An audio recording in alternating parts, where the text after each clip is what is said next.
ఆంధ్రప్రదేశ్ రాజకీయాల్లో జగ్గయ్యపేట నియోజకవర్గానికి ప్రత్యేక స్థానం ఉంది. ఇక్కడి ఓటర్లలో చాలా చైతన్యం కనిపిస్తుంటుంది. పరిస్థితుల ఆధారంగా ఇక్కడి జనం ఎన్నికల్లో తీర్పు ఇస్తూ వస్తున్నారు. ఈ సెగ్మెంట్కు సిమెంట్ సిటీ ఆఫ్ ఆంధ్రప్రదేశ్ అని పేరుంది. కృష్ణా జిల్లాలోని ప్రధాన ఇండస్ట్రియల్ కారిడార్లలో ఇది ప్రధానమైనది. 10 సిమెంట్ తయారీ ఫ్యాక్టరీలు జగ్గయ్యపేట చుట్టూనే ఉన్నాయి. ప్రస్తుతం మరోసారి తీర్పు ఇచ్చేందుకు జగ్గయ్యపేట జనం రెడీ అయ్యారు. అయితే విజయవాడ లోక్సభ సెగ్మెంట్ పరిధిలో రాజకీయ పరిణామాలు మారిపోయాయి. ఎంపీ కేశినేని నాని టీడీపీకి రాజీనామా చేసి వైఎస్ఆర్ కాంగ్రెస్ పార్టీలో చేరారు. అటు జగ్గయ్యపేట వైసీపీ టీడీపీలోనూ పొలిటికల్ సీన్ మారిపోతుంది. ఈ పరిస్థితుల్లో జగ్గయ్యపేట నియోజకవర్గం ఓటర్ నాడి ఎలా ఉందో తెలుసుకునే ముందు 2019 అసెంబ్లీ ఫలితాలను ఒకసారి చూద్దాం.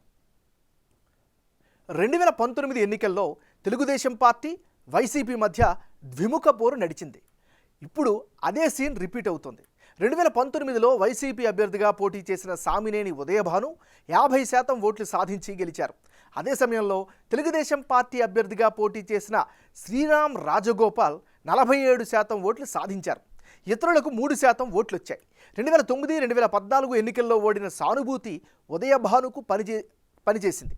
ఇక సొంత ఇమేజ్తో జగ్గయ్యపేటలో విక్టరీ కొట్టారు సామినేని. అలాగే తెలుగుదేశం పార్టీ ప్రభుత్వం అధికారంలో ఉన్నప్పుడు ఈ సెగ్మెంట్ అంతగా అభివృద్ధి చెందలేకపోయింది అన్న టాక్తో ఓడిపోయారు అన్న అభిప్రాయం కూడా ఉంది. మరి ఈసారి ఎన్నికల్లో జగ్గయ్యపేట సెగ్మెంట్లో రాజకీయం ఎలా ఉండబోతుందో Big TV exclusive detailed election సర్వేలో వెల్లడైనటువంటి అభిప్రాయాలను ఇప్పుడు పరిశీలిద్దాం. వైఎస్ఆర్ కాంగ్రెస్ పార్టీకి చెందినటువంటి నాయకుడు సామినేని ఉదయభాను. మరి ఉదయభానుకు రానున్న ఎన్నికల్లో అనుకూలమైనటువంటి అంశాలేమిటి పరిశీలిస్తే ఈ నియోజకవర్గంలో సీనియర్ నేతగా ఈయనకైతే మంచి గుర్తింపు కనిపిస్తోంది. ముఖ్యంగా అందరితో ఫ్రెండ్లీ నేచర్తో ఉంటారు అనేటటువంటి ఇమేజ్ కూడా జనంలో వ్యక్తమవుతోంది. మరీ ముఖ్యంగా ప్రజా సమస్యల పరిష్కారంలో చొరవ చూపిస్తారు, పరిష్కార దిశగా ఆలోచిస్తారు అనే అభిప్రాయం కూడా వ్యక్తమవుతుంది. ఇక అవసరమైనటువంటి వాళ్ళకి ఆర్థికంగా సహాయ సహకారాలు అందిస్తుంటారు. ఇది సామినేని ఉదయభానుకు మరో ప్లస్ పాయింట్. ముఖ్యంగా రాజకీయంగా పార్టీ పరంగా చూస్తే పార్టీ కేడర్లో ఇతని పట్ల పాజిటివ్ ఇమేజ్ కనిపిస్తోంది. ఇవి సామినేని ఉదయభానుకి సంబంధించినటువంటి అనుకూల అంశాలు.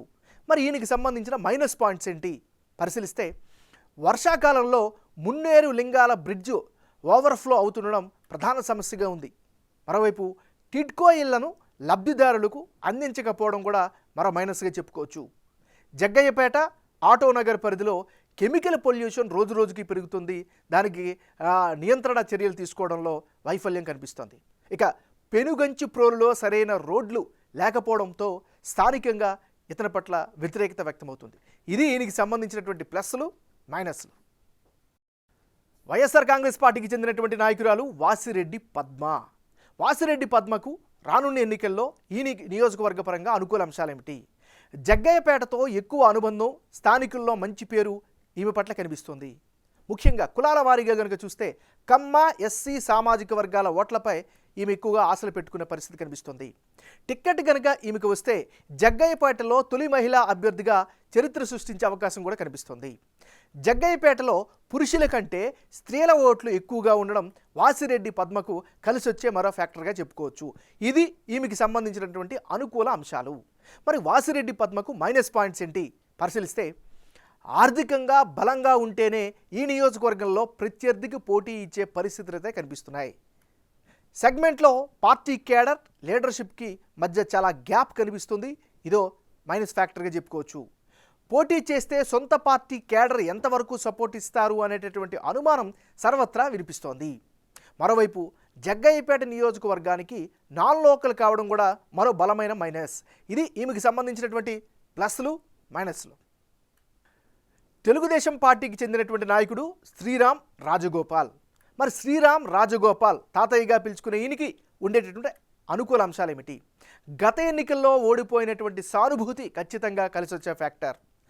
ప్రజా సమస్యల పరిష్కారంలో చొరవ చూపిస్తారు, ముందుంటారు అనే అభిప్రాయం కూడా ఈయన పట్ల వ్యక్తమవుతుంది. ఎవరైనా కష్టకాలంలో సాయం కోసం వస్తే ఖచ్చితంగా ఆదుకుంటారు అనేటటువంటి ఒక పాజిటివ్ ఫ్యాక్టర్ కూడా ఈయన పట్ల కనిపిస్తోంది. ముఖ్యంగా పేదలకు మెడికల్ బిల్లులు, కాలేజీ ఫీజుల్ని సొంత డబ్బులతో చెల్లించేటటువంటి నేచర్ శ్రీరామ్ రాజగోపాల్కి ఖచ్చితంగా అనుకూల అంశంగా చెప్పుకోవచ్చు. ఇది ఈయనకి సంబంధించినటువంటి పాజిటివ్ ఫ్యాక్టర్స్. మరి శ్రీరామ్ రాజగోపాల్కు ఉండే మైనస్ పాయింట్స్ ఏంటి? టిక్కెట్ కోసం నెట్టెం రఘురామ్ నుంచి బలమైనటువంటి పోటీ ఎదుర్కొంటున్నారు. సో అదొక మైనస్గా చెప్పుకోవచ్చు. ఇక శ్రీరామ హయాంలో అనుకున్నంత అభివృద్ధి జరగలేదు అనేటువంటి అభిప్రాయం కూడా కనిపిస్తుంది. ఇది ఈయనకి సంబంధించినటువంటి ప్లస్లు మైనస్లు. తెలుగుదేశం పార్టీకి చెందినటువంటి నాయకుడు నెట్టెం రఘురామ్. మరి నెట్టెం రఘురామ్కు ఉండే గ్రౌండ్ రియాలిటీ ఏమిటి? జగ్గయ్యపేట నియోజకవర్గంలో కీలక నేతగా గుర్తింపు అయితే ఈయన సంపాదించుకోగలిగారు.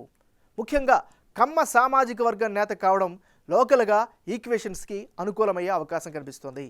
టీడీపీ కీలక నేతల సపోర్టు ఈయనకి కనిపిస్తోంది.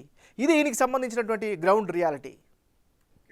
రానున్న ఎన్నికల్లో జగ్గయ్యపేట నియోజకవర్గంలో ఎవరెవరు బరిలో ఉంటే ఫలితాలు ఏ విధంగా వచ్చే అవకాశం ఉందో ఇప్పుడు పరిశీలిద్దాం. సామినేని ఉదయభాను వర్సెస్ శ్రీరామ్ రాజగోపాల్. వీళ్ళిద్దరు కనుక బరిలో దిగితే ఇప్పటికిప్పుడు ఎన్నికలు జరిగి వైసీపీ నుంచి ఉదయభాను, తెలుగుదేశం పార్టీ నుంచి శ్రీరామ్ రాజగోపాల్ అలియాస్ శ్రీరామ్ తాతయ్య పోటీలో కనుక ఉంటే టీడీపీకే గెలుపు అవకాశాలు ఎక్కువగా ఉన్నట్లు బిగ్ టీవీ సర్వేలో తెలుస్తోంది. వైసీపీ అభ్యర్థికి 47% ఓట్లు, తెలుగుదేశం పార్టీ అభ్యర్థికి 49% ఓట్లు, ఇతరులకు 4% ఓట్లు వచ్చే ఛాన్సెస్ ఉన్నాయి. గత ఎన్నికల్లో ఓడిపోయిన సానుభూతి శ్రీరామ్ తాతయ్యకు కనిపిస్తోంది. అలాగే టీడీపీ టిక్కెట్ కోసం పోటీలో ఉన్న నెట్టెం రఘురామ్ పార్టీ హైకమాండ్ నిర్ణయం ప్రకారం నడుచుకునే పరిస్థితి ఉండడంతో ఓట్లు చీలిపోకుండా శ్రీరామ్ తాతయ్యకు కలిసి వచ్చే ఛాన్సెస్ ఉన్నాయి. ఇక టీడీపీ జనసేన పొత్తుతో ప్రభుత్వ వ్యతిరేక ఓట్లు చీలకుండా టీడీపీ వైపు పడేందుకే ఎక్కువ అవకాశాలున్నట్లు సర్వే ద్వారా తెలుస్తోంది. చంద్రబాబు అరెస్ట్ సింపతి కూడా ఈ సెగ్మెంట్లో బలంగా పనిచేసేలా కనిపిస్తోంది. ఇక వైసీపీ అభ్యర్థి తన క్లీన్ ఇమేజ్తో పాటు చేసిన అభివృద్ధి, జగన్ ప్రభుత్వ పథకాల లబ్ధిదారుల ఓట్లపైనే ఆశలు పెట్టుకున్నారు. ఉదయభాను వైసీపీలో జగ్గయ్యపేటలో సీనియర్ లీడర్. ఇటీవల మంత్రి పదవి ఆశించారాయన. కానీ ఉదయభానుకు కాకుండా జూనియర్ అయిన జోగు రమేష్కు ఇవ్వడంపై అసంతృప్తితో ఉన్నారు. ఉదయభానును మార్చొచ్చంటూ ప్రచారం కూడా వైసీపీలో జరిగింది. ఇంతవరకు వైసీపీ నుంచి ప్రకటన అయితే రాలేదు. దీంతో ఫైనల్గా ఆయననే దింపే అవకాశాలు ఎక్కువగా కనిపిస్తున్నాయి. అదే సమయంలో వైసీపీ సీనియర్ నేత వాసిరెడ్డి పద్మ కూడా జగ్గయ్యపేటలో యాక్టివ్గా కార్యక్రమాలను పాల్గొంటున్నారు.